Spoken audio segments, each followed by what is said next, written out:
Welcome to the channel, guys. We are back again, and today I'm going to be doing the tag video, Show Me Your Squirts, so stay tuned for that. If you like the content, guys, hit that like and subscribe button. I really do appreciate it. Now, this is an interesting challenge because it does let you think about your collection, the fragrances you have, the fragrances you like, and the ones that you don't really like. So it seemed like a fun tag video to do, and each of the categories is actually interesting and a little bit different than a lot of the other tag videos. So without further ado, let's get into it. The first category, unicorns are real, and this is the category for the fragrance in your collection that took you the longest to actually acquire. There is actually one fragrance I have that I hunted down for quite some time, and part of the reason it was hard to get is that it was actually a limited edition, and so it wasn't until it actually was re-released that I was able to get it. And actually, in fact, when I first went to get this fragrance when it was re-released, I actually waited a bit, hoping I could get it on the gray market a little bit cheaper. And they originally had sold out at Saks, and I didn't think I was going to be able to get it. And then a good guy from the Guerlain group, Maximos, did send me this fragrance at retail, plus shipping, for Straight to Heaven Extreme. So this is one that I'd wanted for a long time, and you know, this is a really beautiful boozy fragrance. Guerlain does boozy fragrances really, really well, and this is definitely among the best of them. I also really like single malt, and apple brandy, of course, too, although single malt I like more, but that's not the point. This is a beautiful boozy fragrance, and it really does everything that I felt Straight to Heaven was lacking. So this is extreme or intense done right, if you want to think about it that way. It is really just a more extreme version of the original, and all the performance issues that I generally had with it are gone with that one. So it does perform really well. It smells beautiful, very, very boozy. It's even more boozy than the original. So I like that about it. I like that it really has that very strong rum smell for a very long time. The original does have a nice strong rum chord, but it doesn't last nearly as long as this one. And that's backed up with some nice sweet dried fruits and a very nice masculine woodiness.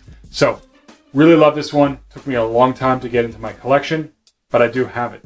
So the next one is House of the Rising Scent. This is, I think, supposed to be designed more towards newer houses that are coming up that you've just sampled. I haven't sampled that many houses that have just literally come out. There are houses that I've just started exploring. For example, Penhaligon's. I did get this really nice sample set. I haven't really explored it yet. I actually got this a long time ago. But I guess with everything going on now, I have a little bit more time to work through the samples that I have, the collection that I've massed up, do reviews on them. And this is one of the houses that I'm going to be working through in the next little while. Excited about that. They have a lot of great fragrances, but they're not really talked about that much. Of course, you see them on YouTube once in a while. A reviewer will bring them into the mix, or they will get talked about once in a while. But it's a house that's been around for a very long time, but nobody really gives them that much talk. So it is definitely one I'm looking forward to getting into more, getting my nose on this collection. Actually, this was a very reasonable price. I think it was only about £20 when I bought it, which is, you know, pretty fair. I think there's like 8 or 9. There's actually 10. There are 10 fragrances in here, 2 ml each, for £20. I think that's a very fair deal.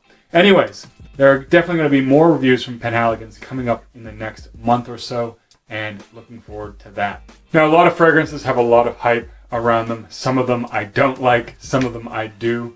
One of the most popular Initio fragrances is Side Effect, and I love this fragrance. This is an absolutely amazing boozy tobacco fragrance. Very sweet. It is definitely more of a unisex because of that sweetness. And it has something like a weird Orange Crush vibe that I talk about almost every time I bring this one up. I don't know if it's the booziness mixed with the spices from the cinnamon.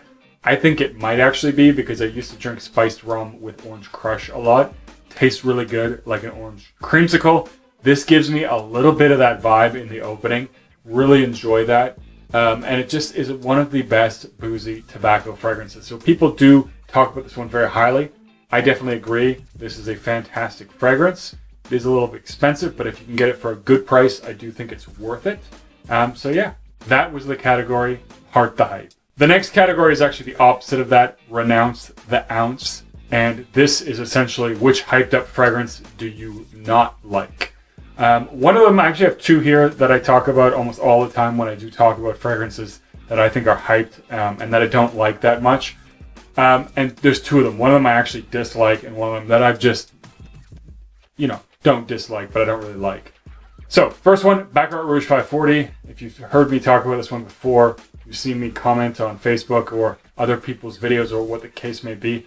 I don't like this one because it smells a lot like latex. I get this sort of dental latex or like medical bandage vibe from this one, and I don't really get any of the sweetness and anything else. It just smells like latex, and I don't really like it. So I've tried and tried and tried to like this fragrance, and I've even tried the X Straight. I get the same thing from the X Straight. So, you know, it's just this fragrance that really does have this kind of weird vibe to it. And I noticed in a lot of the I guess you could call them clones or the inspired fragrances, they also have this. So Instant Crush also has a lot of that for the first 2-3 hours.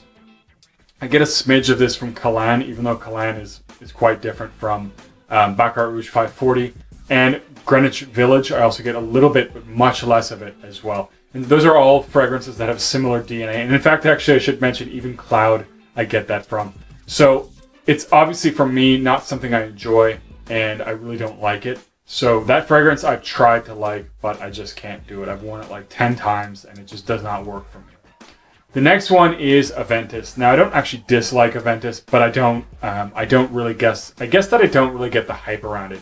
For me, it's definitely not the best fragrance of all time. It's not even the best Creed fragrance. I prefer Arolfa, I prefer Viking over that one. In fact, I would even put Virgin Island Water over that one. I love that fragrance, and I love the various inspirations that there are as well.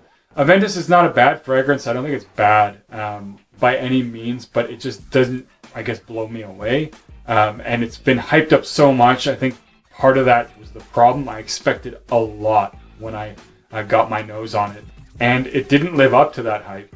So it's nice, and I did have a decant of Emperor EDP that I did wear for a while, and I kind of enjoyed it, but then I've kind of faded away from liking that, and it's just kind of sitting in my collection. So I am happy I didn't end up buying a bottle of Emperor EDP. I almost did, but again, it's just one that I can't love. It doesn't feel like me when I'm wearing it, and it's just not for me. So not a bad fragrance, but I think it is definitely overhyped for sure.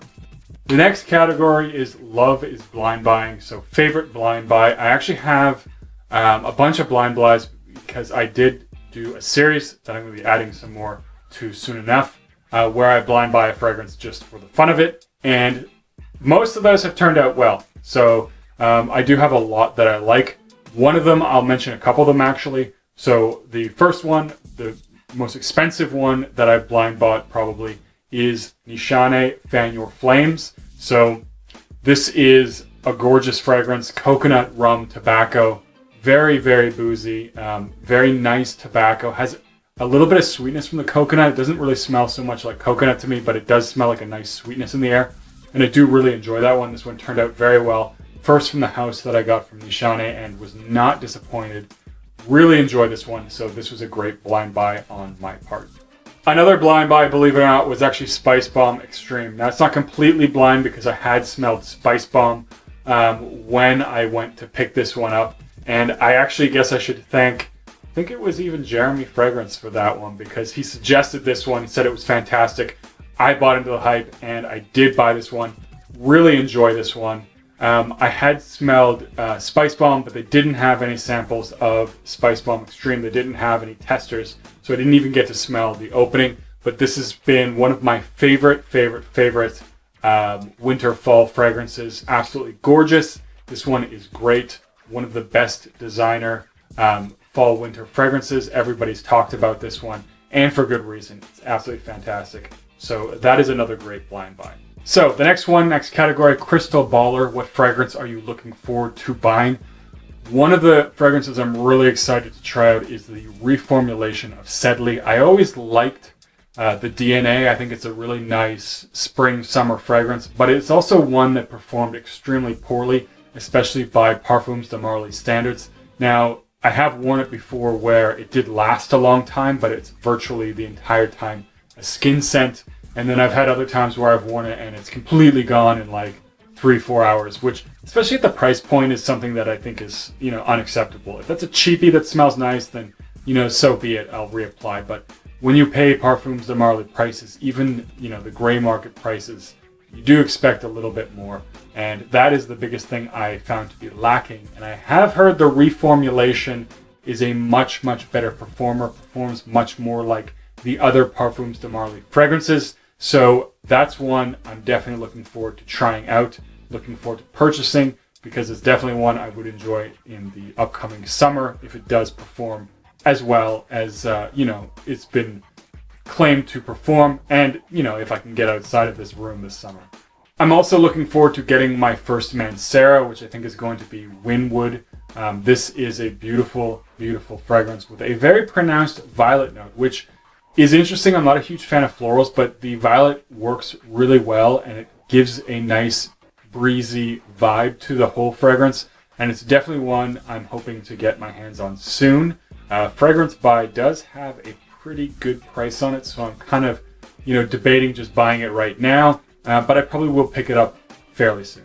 The next category is I Take It Rare, and this is supposed to be a category for something in your collection that not everyone is going to have. And I do actually have a discontinued Roja, and that is Fetish EDP. So this actually would probably be a better choice, except they did, from what I saw, just release a Heritage collection. I don't know how long that's going to be around, but it is supposed to be limited edition, and Fetish is in there. So it is a little bit easier to get, but this is the original EDP, so at least the plaque does look a little bit different, because the Heritage one, it does say Heritage Collection in the middle. This is really, in a lot of ways, what I would have more expected from T-Rex, when the way people describe it. You know, it's fiery, it's leathery, it's spicy, it's a little bit animalic. It's an absolute beast mode fragrance, and it is very luxurious. This one smells like absolute money, and this is one that, for me, is more of a very special occasion fragrance because it has that very luxurious feel. Definitely formal, special occasion fragrance, something that's going to perform, something that's going to get you noticed, and something that smells of money. So I do like this one. Definitely have a full review coming up with this soon. I want to digest it a little more, give it the full wearing. Now, I do believe the Parfum is still available. I was really hoping they'd do a Parfum cologne of this one, although it would be interesting to see how they would muster making this fresher. But they definitely managed to do that really well with Enigma, so it could work really well. Hoping there's going to be a Parfum cologne version of this one. It is one of my favorite Rojas out of the ones that I've sampled, and this is one that's a little bit harder to come by. And although not super rare, I do have a discontinued designer, Spice Bomb Fresh. I like this one because it's basically a fresher version of Spice Bomb with a bit of a watery, salty accord, which is really nice in the warm weather. I do actually get decent performance with this one. It lasts about 6 hours, maybe a little bit longer, depending on the situation, which is not horrible for a fresher fragrance. It's of course not the 8 hours that I would like. And it does smell really nice. It's definitely something that's more suitable if you're going to be in close quarters. You know, I wouldn't really generally wear Spice Bomb Extreme to the office if I'm in the same room as someone or same cubicle as someone, or whatever the case may be, because it is really strong. And this is a lighter, not so loud, not so aggressive version, and is really exactly what the bottle says. It is Spice Bomb, and it is a fresh version of that. So I do like this one. I think it's good for the summer, and it was unfortunately discontinued. So if you do like it, I would say get it while you still can. The next category, I am stuck on a Bandaid. If you were going to make a fragrance or pick a fragrance for, you know, an actor, a rock star, whatever the case may be, someone famous, what would that be? What would it smell like? So I actually picked two musicians from different groups of music. I do listen to a lot of different kinds of music, and this is just sort of some of the stuff that I really like right now. So the first one is going to be Matt Berringer. He is the lead singer for The National. I really like a lot of their music. It just has this creates this sort of mood which, although sometimes very somber, I also find to be uplifting and really just captures all of the different arrays and different parts and facets of life, I find. So they're a very good psychological band with a nice quality of music, and I do really enjoy what they have to release. And Matt often wears a suit, classy looking guy, always looks ready to, you know, go out and have a good time. And for that, I pick Black Phantom because it is such an excellent fragrance for going out. It is such a classy fragrance as well, and it works well with his class, his style, I think, as well. So this is, I think, a really, really good one. So the second one, I only decided to go with 2 people, but the next one is Alpagan. He is actually a German rapper of Turkish descent. Really do enjoy German rap for some reason. To me, just the language works really well with the genre of rap, and it's something I really enjoy. And Alpagan is one of the bands that, or musicians that I enjoy the most. And so he's kind of this sort of street tough kind of guy, and I think, you know, party kind of guy. And I think something that works really well with that would be Single Malt by Killian. Don't have a bottle of that one. Definitely want to add that to my collection. But it has the suave nature, the somewhat mysterious demeanor, and I think it fits his character really well. And you know what? Ultimately, it's a fantastic fragrance. So those are my choices for I'm Stuck on a Band-Aid. The next one, Brain Farts Stink 2, Fragrance Purchase Regret. I haven't regretted a lot of my purchases, only a few here and there. So I do tend to be a little bit more conservative about the bottles that I actually buy. Tend to buy samples, wear those samples, and if I really like it, then I buy a bottle. Sometimes I blind buy things, and that's where a couple of, I guess, fragrances that I've disliked have come in. Not that I particularly really regretted buying it, but one of them, or the most expensive fragrance that I have not liked that I purchased, was Sheehan. I really was expecting to like this fragrance. It has, you know, beautiful presentation, and it has a note breakdown that sounds fantastic, you know, coffee, tobacco, boozy. I don't really get much of that. I get this very weird hay vibe with this fragrance. I get a bit of the coffee because I did decant a lot of this out. As you can see, it is fairly empty there. So I decanted a lot of this out, which took a lot of the sting off because it didn't, I didn't end up losing a lot of money as a result because I didn't pay very much because I decanted about half of this bottle to other people. But ultimately, it was one that I just didn't like. Now, as I mentioned, or was going to mention, when I was decanting, I definitely got a strong dose of the coffee. Although I have to say the coffee was very synthetic and kind of screechy, so even that I did not like very much.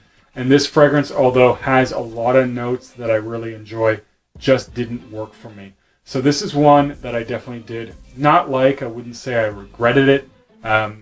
Like I said, I don't have, as of yet, any actual solid regrets with respect to fragrance, but a purchase that I was not happy or didn't enjoy with was Sheehan. So that's the end of the video, guys. I'm going to tag Chris from Casual Fragrances, and I'll leave a link to his channel down below. Do check it out. Do subscribe. Hope Chris ends up doing this video too. Would be interesting to see what fragrances he picks for this tag video.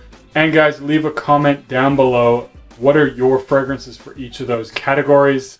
And as always, don't forget to like and subscribe, and I'll see you guys in the next video.